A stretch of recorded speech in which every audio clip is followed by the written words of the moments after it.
Alright, hi and welcome to Sir Resources. My name is Tim Renner, and what I want to quickly do is take you through a factory audit we did earlier this year. So we were approached by an Australian chocolate and confectionery company who was interested in a composite tin factory in Hangzhou. And this was a little bit unique because while they required a food grade audit, the actual end product was not going to be in contact with food. So we were going to be basically interested in two different supply chains. And this point is quite important for later on.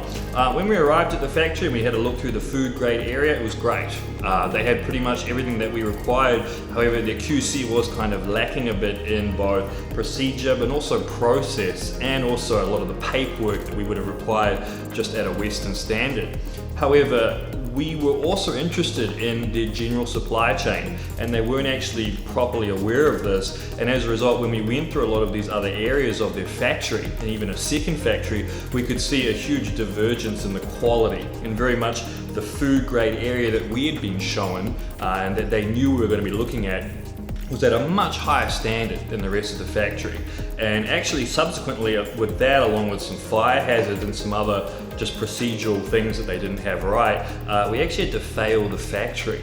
And I guess the takeaway I want to give you, if you're watching this video, is that sometimes the picture you're painted by a factory and what you would be interested in isn't always what represents the entirety of the factory. And so if you are coming to China, or you are going to have a factory be looked at, make sure they're not just looking at what you require, the single supply chain or the single area. What else is going on?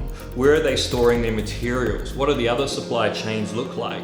And then you can get a better idea, because it's quite likely that in some cases they will actually switch supply lines at some time, or that there will be a change and suddenly your product is not getting made in the way that you had intended it. So I hope that's helpful for you. I hope you enjoyed the footage. If you have any questions about that, then please hit us up.